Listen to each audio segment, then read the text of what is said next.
DeSanto Propane is 4 generations strong as a trustworthy, family-owned business with unmatched customer service. Go online at DeSantoPropane.com for more info or call toll-free at 1-800-752-4574 today. Since 1937, the difference has been DeSanto Propane.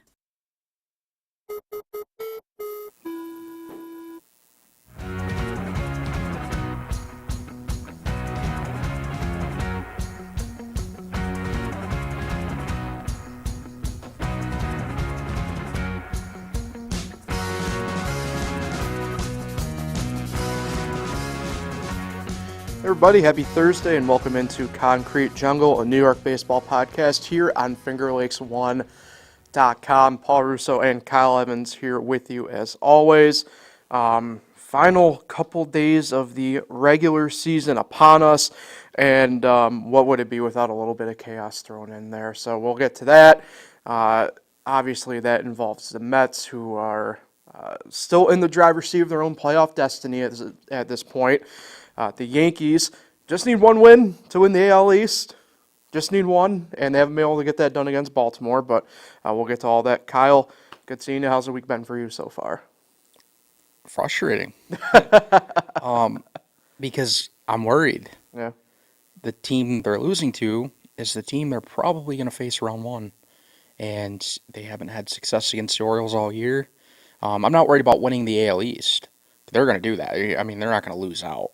At least beat the Pirates for one, but yeah, I mean, the Orioles, the team they're probably going to face, they're 4-8 against them. I mean, not much to be positive about. Yeah, it's been an interesting series so far.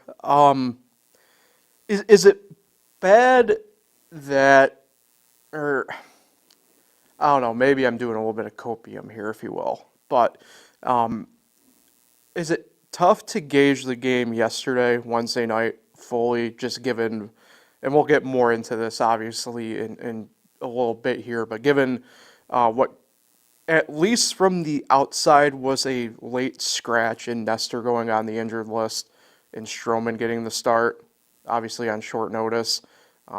Again, perceived short notice anyway. Is it tough to gauge a game like that in your mind at all? Well, yeah, that's probably the one thing I'll be positive with. Clark Schmidt was the starter in the opener. He's not going to start in the ALDS. He's not going to be one of the 3 starters. And Marcus Stroman's certainly not going to start. So you're going to have different starters, so I guess that's something to look for. And we'll see how Garrett Cole does tonight. If he struggles, then I'm really worried because he's going to be getting the ball, obviously, in the first game. But yeah, the offense has done enough. I mean, the Orioles' bullpen is not good. We saw again last night.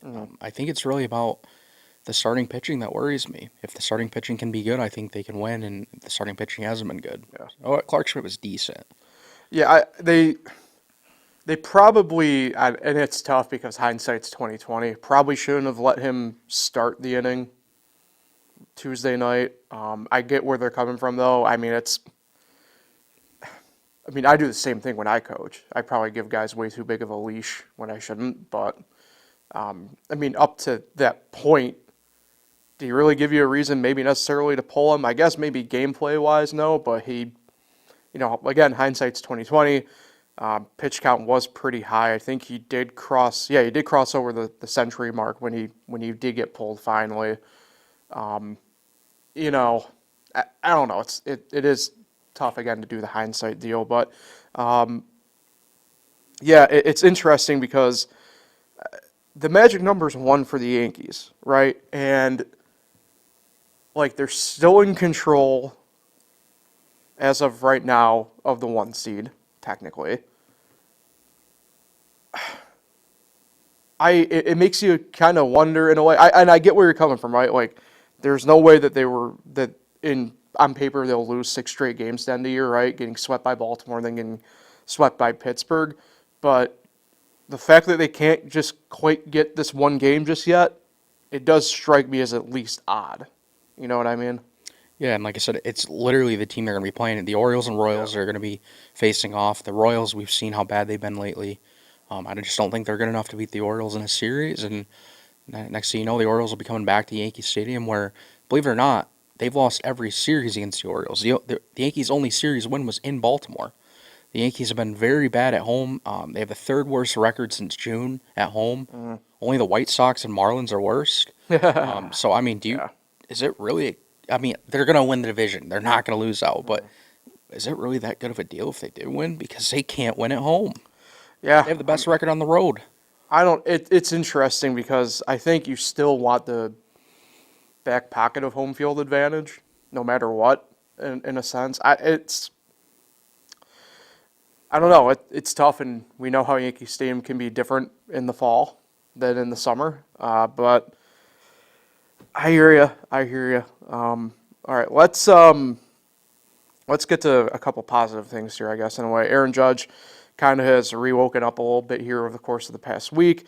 Got the 57 home runs officially yesterday, and is now north of 140 RBIs. The first player to do that since 2009. We haven't seen a player get to that threshold in a while.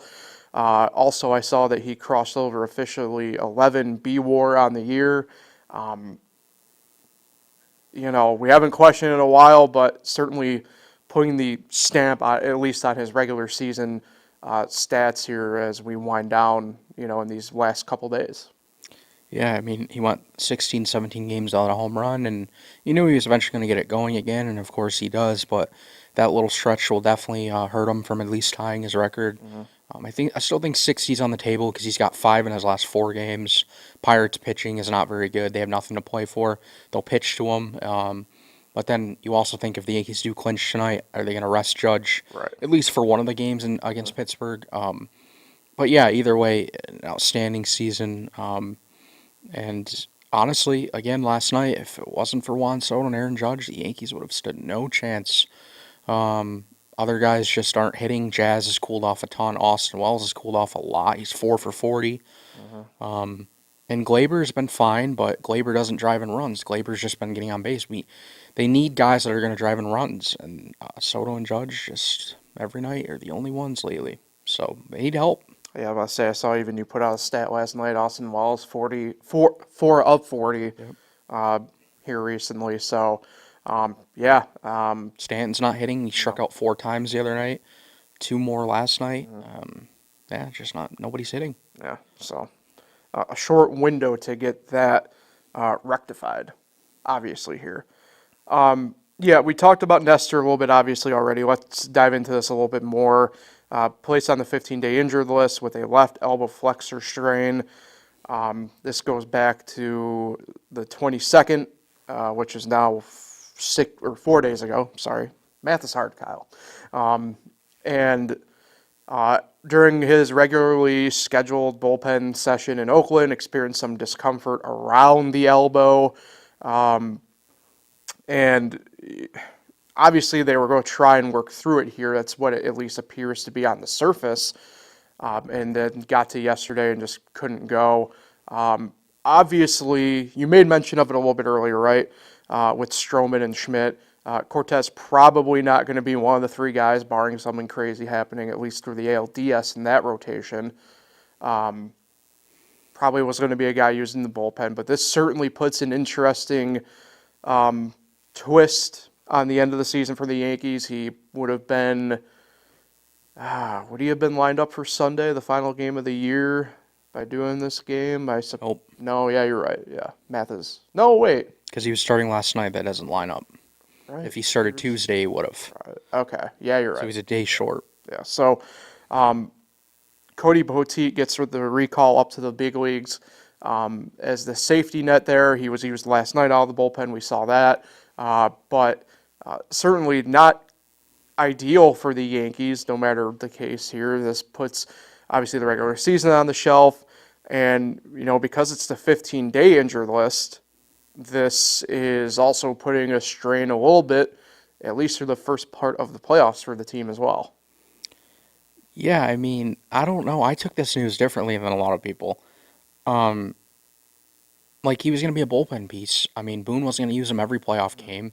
He was probably going to use him, every other day and just in a high lefty lane or something. I just don't get why everyone's seeming like this is like a huge loss. I mean, if this is Luis Heel we're talking about, that's a huge loss. But we're talking about Nestor, who was just going to be a lefty coming in at times out of the bullpen. They have Tim Hill. Tim Hill's their lefty. They can survive without Nestor Cortez. I'm just shocked at the people that are really like somebody said, "Oh, season over." Oh, really? Because they lost Nestor Cortez? Give me a break. Right. I mean, I don't view it as season over, but, and I mean, I don't know. I just assume the way that we know the postseason works now, you want as many arms as available as you can, and I don't know. It's a tough spot, obviously, no matter what, right? Because Nestor's been at least one of the guys that the Yankees have for sure been able to turn to over the better part of 3 seasons now. And keep in mind, he's only made one relief appearance. Yeah. Yeah, it was a good one, but how do we know he's going to be consistently good true. out of the bullpen in the postseason? It's true.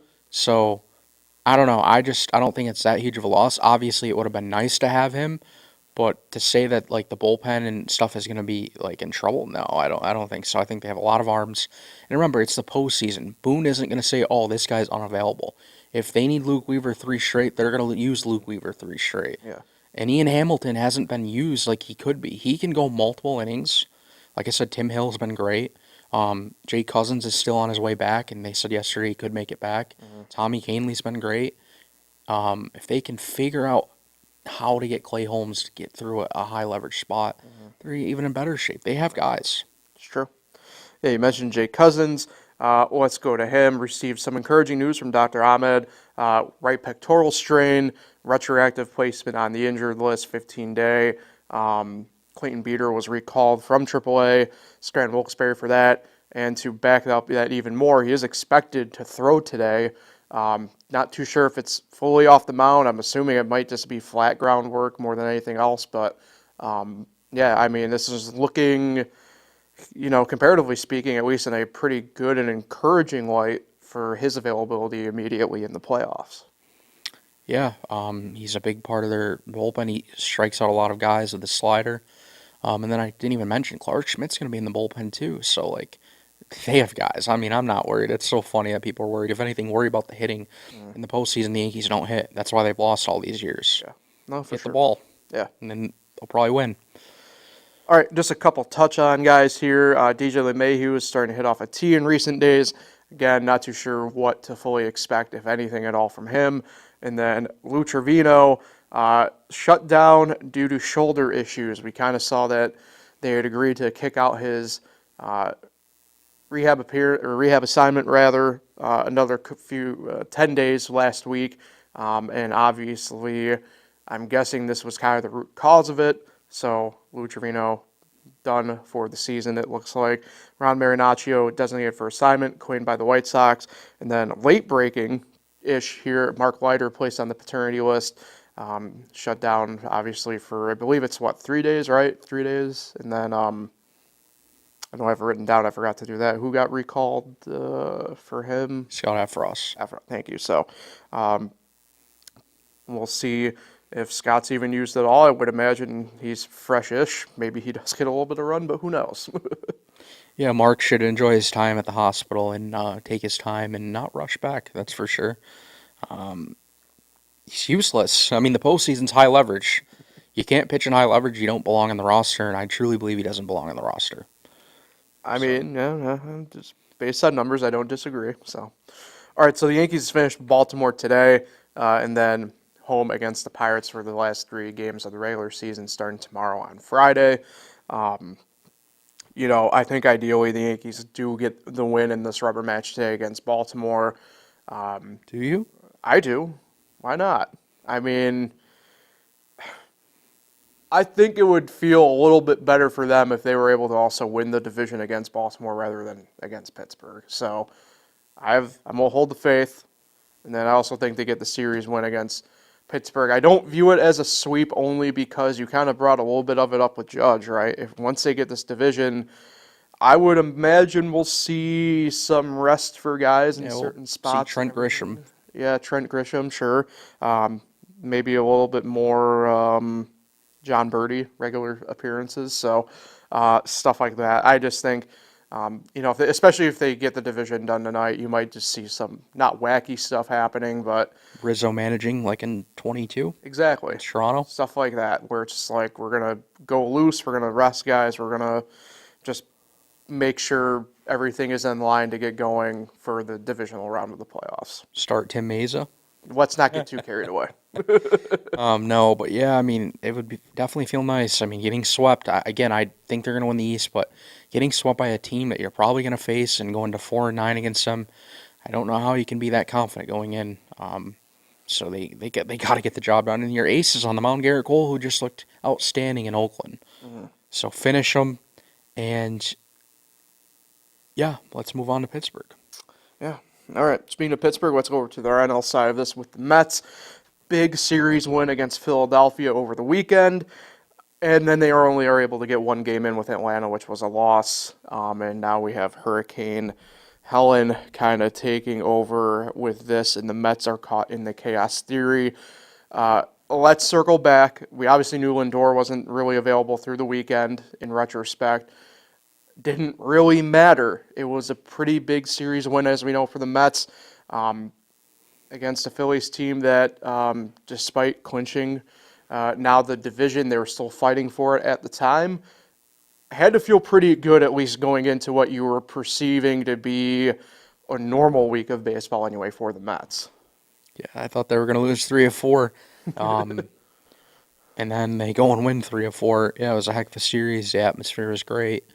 And yeah, the Mets showed that they can beat the best team. I mean, the Phillies have been one of the best in the National League. I mean, the Dodgers are obviously there. But if they can go and do that, you can't count them out in the postseason. They can make a run as long as they continue to get good starting pitching. Their starting pitching was really good. Sean Manaea has been unbelievable. Yeah. In fact, he's one of the guys I saw in an MLB article highlighted as a crucial guy for playoff pushing teams. So there's stuff there. Let's get into now the chaos caused by the hurricane going on. So yesterday's game, today's game postponed in Atlanta, moved to being a doubleheader on Monday. Now this is where things get a little bit weird and sideways. As we know, the Mets on the road in Milwaukee this weekend. And let's preface it by starting it with this as well. The Mets are in the driver's seat of their own destiny of the playoffs still, right? They're tied in second still with the Diamondbacks. They have the tiebreaker over the Diamondbacks as it stands right now based on winning percentage. That being said, Atlanta's still a game back of both of them. There is a scenario where this doubleheader may not be needed on Monday. The commissioner's discretion will determine that if that's the case, but we need to treat it as if that doubleheader is going to happen, right, Kyle? So the Mets have a possibility of playing in Milwaukee on Sunday.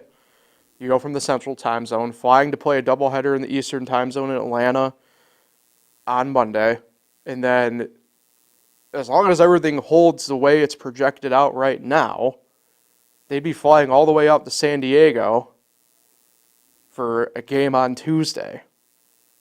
It's an absolute chaos theory that we haven't seen in quite some time. And I don't know how, if you're Carlos Mendoza and the rest of the team, you kind of fully plan and anticipate everything like that happening, but they're going to have to figure it out. Yeah, I'm definitely hearing you on that front. That's so weird, but Yeah. trying to figure out the magic number stuff. It's 4 with the Diamondbacks and Correct. 5 with the Braves. And there's no way that the Mets can be eliminated before Monday.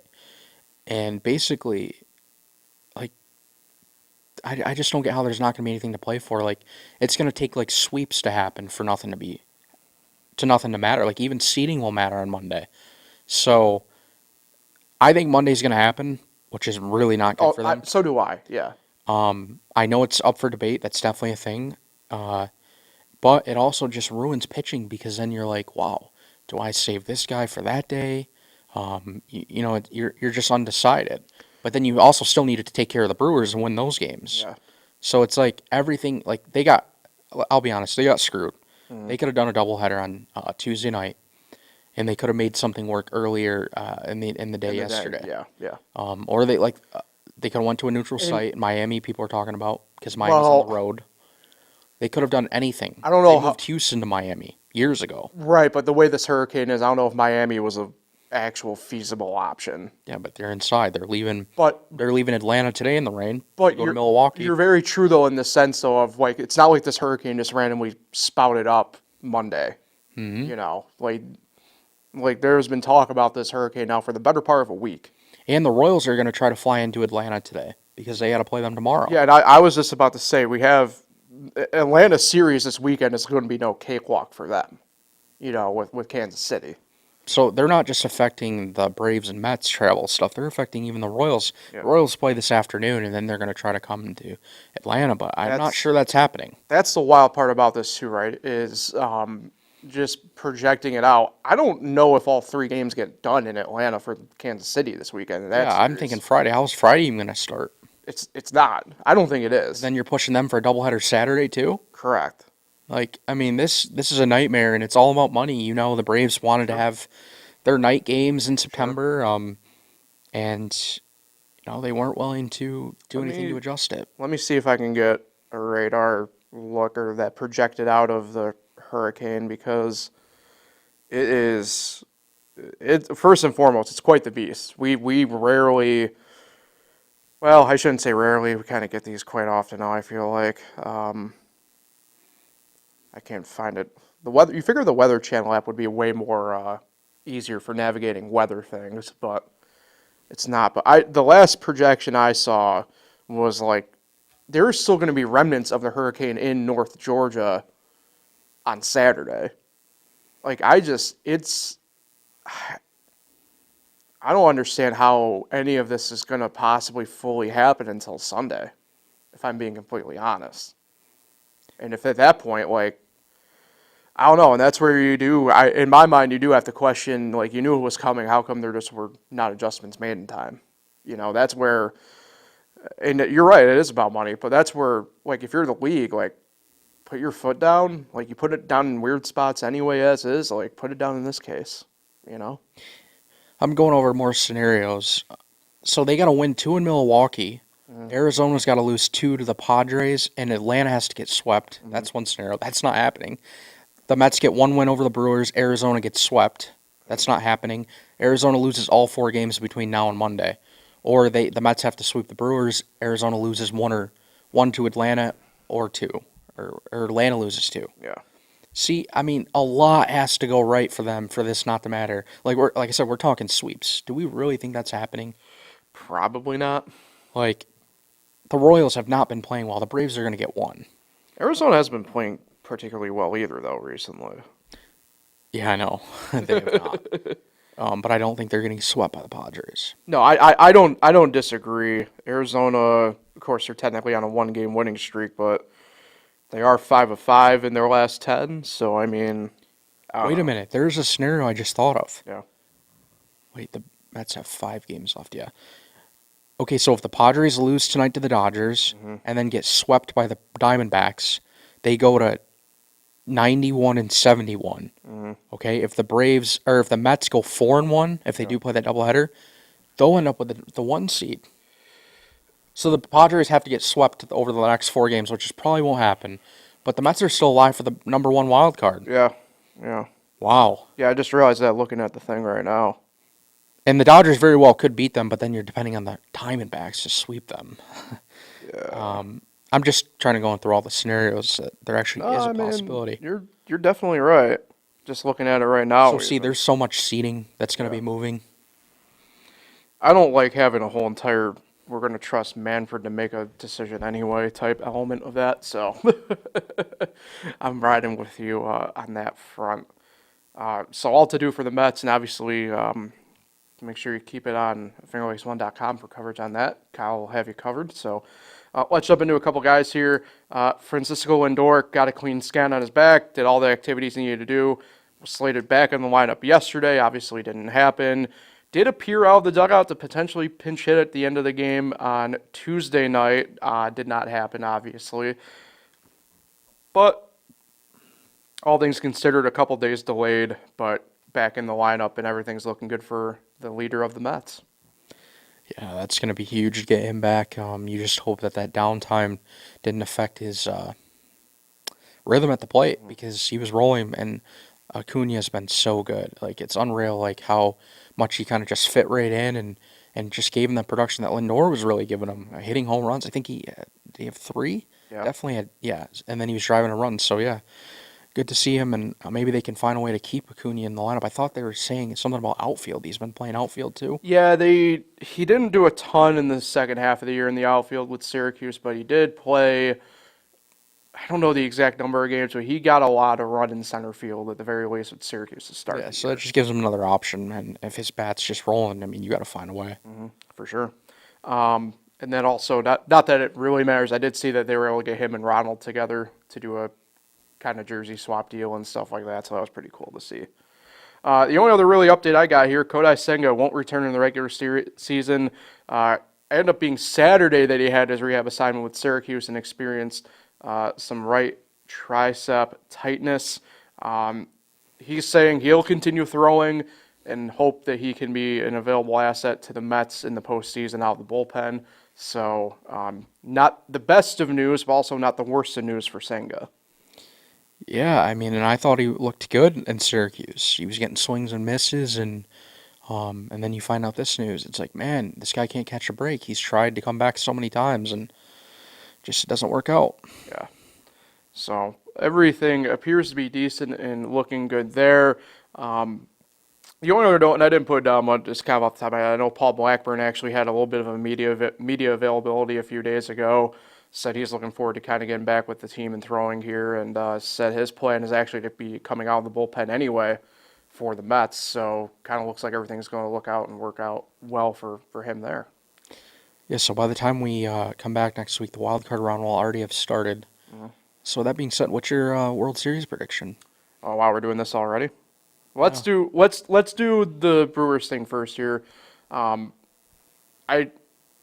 Milwaukee's in a weird spot. They haven't been truly resting guys, but at the same token, it doesn't feel just like watching their games like they exactly have the foot on the gas pedal too much. Yeah, they haven't been impressive. Yeah, I don't think they sweep Milwaukee, but I think the Mets get a series win in Milwaukee against the Brewers. I'm gonna go 2 of 3. I'll go sweep. Okay, it's fair. Since they clinched, they have been very underwhelming. Yeah. I don't know what it is. Like, maybe they know they're in, so they're just backing off. But that's weird because And they were one of the teams that even they clinched so early, but for them it's because of everybody else more or less in their division that they're kind of been landlocked, I think, seed-wise. I don't think they can really move anywhere, right? yeah, no, they can't move. It's like they really have nothing Yeah. to play for. So Like I looked right here. They only have Frankie Montas as the starter for Friday. They have no other starters listed yeah, because they don't really know. They're just kind of plugging whatever they think. yeah. So yeah, I mean it's a toss-up. I mean you don't know what to expect, So World Series prediction here: or at least who the matchup will be. I mean maybe not the winner unless you want, but like Yankees Mets. that would be. I'll go ahead and do it. I mean, I'll say it. Why not Subway Series? I mean, it'll piss off half the country, but I'm with the Subway Series World Series, so I'll pencil myself in for that. That would be my ideal matchup. But I think it's gonna be. I didn't even have a prediction in mind before I asked you. Oh! How fastly the turntables. I think it's going to be. What if I don't say Yankees? Well, this is awkward for the podcast. Well, obviously I want them to, but if I'm betting money, I'm not going to lose like money just I because think I know who you're going to say. Who? So I think in the AL you're going to say Cleveland. Am I right? Yep. Okay. I think it's going to be Cleveland. I don't know. I can't get a read on you for the NL. Let me see. I'll say. I don't think you're going to pick the Dodgers. You're with me. You don't think the Dodgers pitching is all that impressive. So you're off of them. You're going to say San Diego, aren't you? Really? Cleveland, San Diego. Wow. How about that for a World Series? What will people think about that one? Small markets rejoice. Cleveland going to San I Diego. mean, I wouldn't be opposed to that from San Diego and Cleveland. Like, I'm not opposed to that from a baseball standpoint. but I do think the Phillies. I don't think the Dodgers are going to be in it. I think it's between Phillies and Padres. All right. I think the Brewers, they're good, but I don't think they make it all the way. That's fair. And the Yankees, like I said, they scare me against the Orioles. So, and then the Guardians are on the other side of the bracket. So who do they get round one? They would get the Tigers. They would get. I don't have the bracket pulled up right now. Yeah, it'd be Tigers. Hold on. Or wait, who do the Astros get? No, it'd be. They'd get. With it. Well, hold They would on. get the bye. Yeah, Houston. Cleveland and New York are in line for the buys right now in the AL. Yep. So then Houston would Yeah. play Detroit. Houston would get. No, would it be? No, yeah. Wait, no. Kansas City right now, isn't it? Oh. Didn't Detroit leapfrog Kansas City? Oh yeah, they did. So, yeah, they'd get Kansas City, and then it'd be Detroit and Baltimore as it stands right now. Yeah. So I mean, I don't know. I'm worried about the Astros too, though, I'm not. because they just find their way. They're so annoying. I mean, you're 10 games out, and then yesterday, or was it 2 nights ago? I just watched them clinch on their field. The division. Like, are you serious? 7 of 8 seasons. You trust their pitching, especially their bullpen. I don't really, but then at the same time, they find their way. It's fair. It's fair. I don't disagree, but But then they would get Cleveland first round. So that if they win, if they beat Detroit, I wouldn't want to play Detroit. no, they're red hot. No. Mm-mm. Like, so it would probably be. I would like Detroit, Cleveland, and Baltimore, New York on the AL. That'd be fun. It would be a fun playoff in the AL. And then the Mets, if I forgot the Mets would be playing probably the Padres round one. Ooh, yeah. Awkward. Yep, I don't know. It's gonna be interesting. 4 days left. Let's see what happens. It's all to do, right? And like you mentioned, when we're back next week, we'll be in playoff baseball. So it's pretty nice, right? Yeah. Can't beat it. Best time of year. All right, so that'll do it for Concrete Jungle for today. We'll do a little wrap-up on Rochester and Syracuse. Both their seasons obviously wrapped up over the weekend. We'll do a wrap-up on them in a few episodes when the yearly awards get handed out for the minor leagues. So, And when the firings come in. well, I don't see that happening for either team in the traditional sense, but I would not. I'll save it for when we get to the minor league podcast, the wrap up we do for them. So, Kyle, appreciate you. As always, everybody, thanks for listening. Find us on all major podcasting platforms, YouTube as well, and the fingerleaks1.com homepage. We'll be back again next Thursday. Enjoy the week, everybody. Enjoy the final week of the regular season and the start of playoff baseball. You can't beat it.